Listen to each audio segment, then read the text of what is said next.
Nararamdaman mo na ba minsan na parang hindi na tulad ng dati ang iyong katawan, na parang may kumakabig, may humihila, o may nagbabago sa paraan ng iyong pagkilos, pag-iisip, o maging sa iyong pakiramdam? Marami sa atin, lalo na sa edad 60 pataas, ang nakakaramdam ng ganito. Madalas, ipinagsasawalang bahala lang natin ito. Iniisip na ay, tanda na lang yan o bahagi na lang yan ng pagtanda. Ngunit ang totoo, ang bawat pagbabagong nararamdaman natin ay may mensahe. Ang katawan natin, tulad ng isang lumang kotse, na unti-unting bumibigay ang makina, ay nagbibigay ng mga babala pero hindi ito nangangahulugang katapusan na sa katunayan. Ang pagkilala sa mga babalang ito ay ang susi para mas mahaba at mas masarap na buhay. Ang masakit na katotohanan ay marami sa atin ang nabubuhay sa takot sa pagtanda, sa pangamba na mawala ang ating kakayahan, ang ating kalayaan at ang ating sigla. Natatakot tayong maging pabigat sa ating mga mahal sa buhay o mawala ng kakayahang gawin ang mga bagay na dating nagbibigay sa atin ng kagalakan. Pero may lihim sa likod ng mga pangambang ito. Ang lihim ay nasa pag-unawa sa mga senyales na ibinibigay ng ating katawan at ang pagtugon dito ng tama. Hindi tayo kailangan na basta na lang sumuko sa pagtanda. Sa video na ito, titingnan natin ang 7 babalang senyales na nagpapahiwatig na bumabagal na ang iyong katawan. At ang mas mahalaga, kung ano ang ibig sabihin ng mga ito at kung paano ka makakakilos, manatili hanggang sa dulo. Dahil may ibubunyag akong isang bagay na tiyak na magugulat sa iyo at magbibigay sa iyo ng bagong pag-asa. Simulan natin sa unang senyales na madalas nating ipinagpapalit sa simpleng pagod, ang matinding pagkapagod o kawalan ng enerhiya. Hindi ito yung pagod na nararamdaman mo pagkatapos ng isang abalang araw o pagkatapos mong magtrabaho sa bakuran. Ang pinag-uusapan natin dito ay yung pagod na kahit sapat na ang tulog mo, pakiramdam mo ay nanlalata ka pa rin, na parang laging ubos ang baterya mo, yung tipong kahit umaga pa lang, pakiramdam mo ay gusto mo nang humiga ulit, o yung pakiramdam na hirap kang magsimula sa anumang gawain dahil sa bigat ng iyong katawan. Minsan, akala natin, dahil matanda na ako kaya ganito. Pero mas malalim ang ugat ng ganitong pagkapagod. Ang ibig sabihin ng matinding pagkapagod ay maaring mayroong isyu sa kung paano nagpoproseso ng enerhiya ang iyong mga selula. Maaaring bumababa ang iyong metabolismo o may kakulangan ka sa mahahalagang bitamina at mineral na kailangan para sa enerhiya. Pwede ring senyalis ito ng stress na matagal nang iniinda ng iyong katawan o kahit pa nga ng mas malalim na kondisyon tulad ng problema sa thyroid, diabetes o pagkabigo ng puso. Kapag ang katawan ay patuloy na nakakaranas ng matinding pagkapagod, hindi lang ito nakakaapekto sa iyong pisikal na lakas, kundi pati na rin sa iyong kalooban at kakayahang mag-isip ng malinaw, parang isang makina na kulang sa gasolina o may baradong piyesa. Ang dapat mong gawin ay simple lang, pero nangangailangan ng disiplina. Una, bigyan ng halaga ang iyong tulog. Hindi lang basta matulog kundi siguraduhin na mayroon kang kalidad na tulog.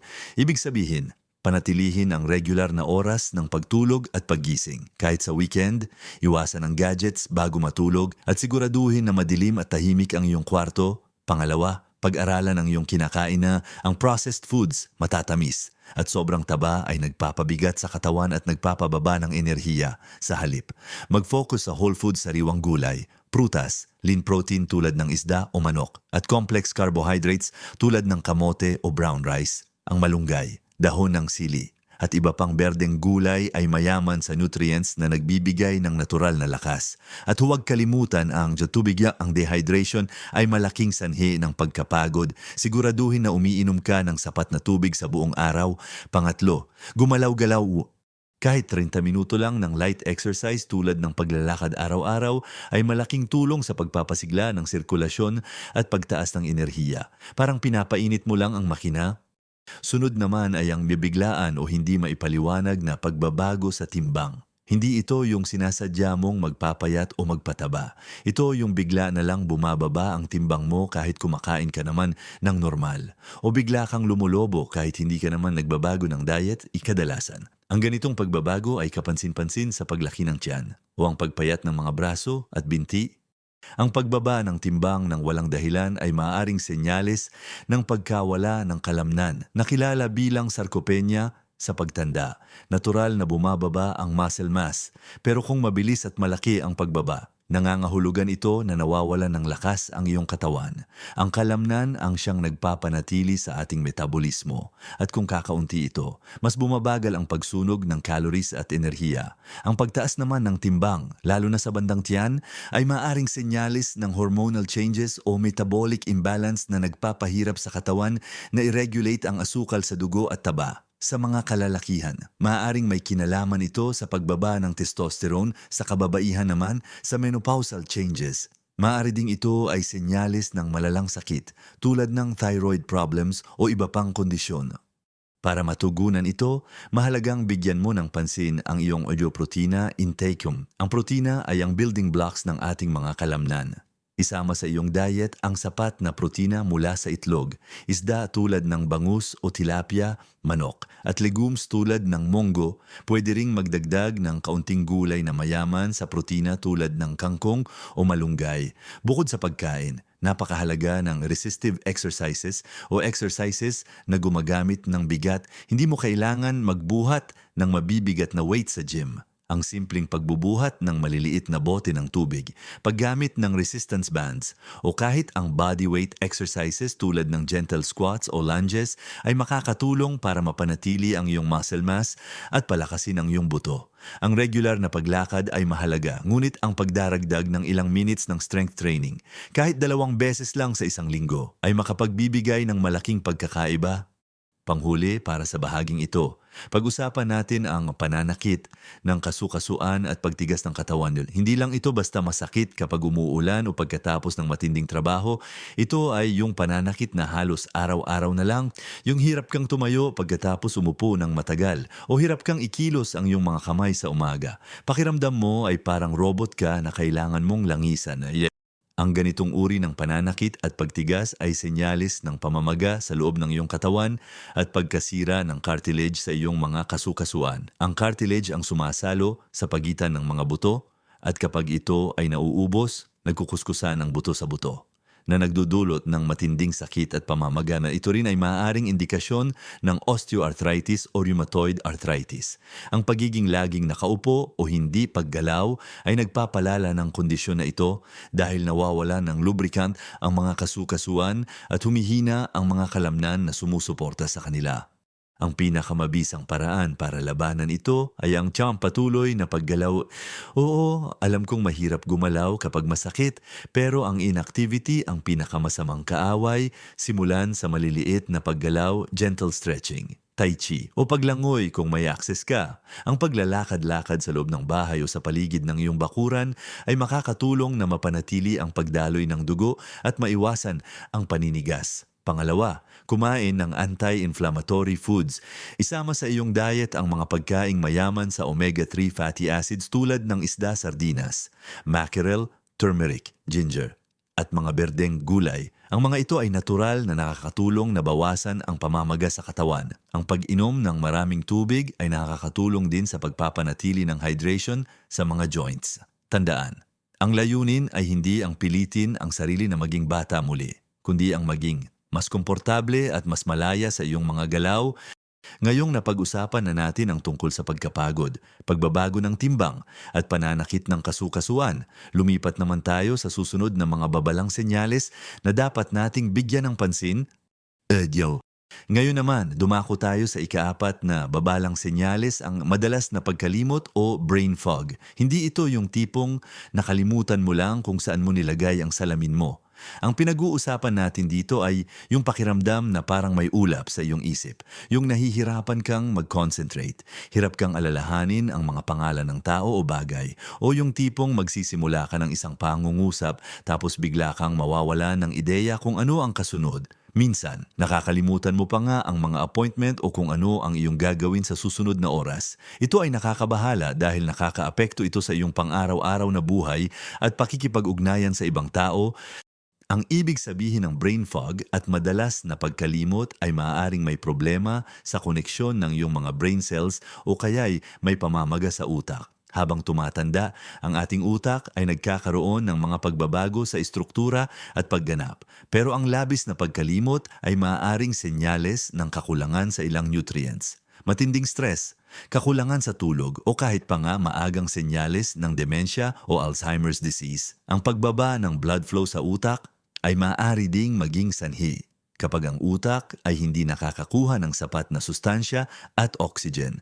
Bumababa ang kakayahan nitong magproseso ng impormasyon, magimbak ng alaala at mag-concentrate. Para mapangalagaan ang iyong utak, mahalaga ang mental stimulation.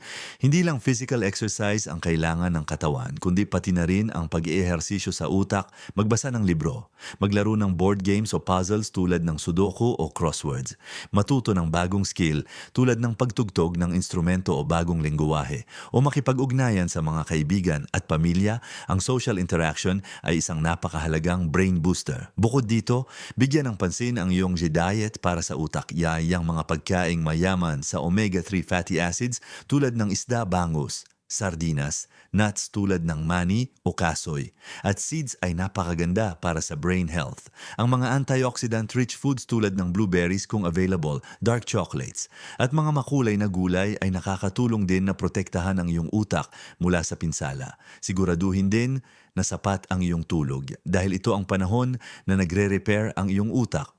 Ang pag-inom ng sapat na tubig ay mahalaga rin dahil ang dehydration ay maaring magdulot ng brain fog.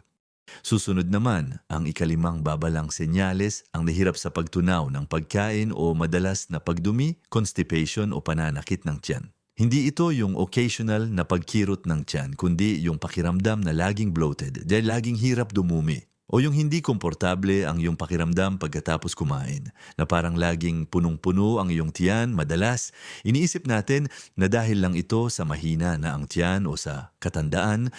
Ang ibig sabihin ng ganitong mga problema sa panunaw ay maaaring may issue sa iyong digestive system habang tumatanda. Bumabagal ang paggalaw ng mga bituka at bumababa ang produksyon ng digestive enzymes na kailangan para mahimay ang pagkain. Maaari ring mayroong imbalance sa good bacteria sa iyong bituka o kakulangan sa fiber sa iyong diet. Ang malalang constipation ay maaaring magdulot ng mas malalang problema tulad ng hemorrhoids at diverticulitis at nakakaapekto rin sa pagsipsip ng nutrients ng iyong katawan.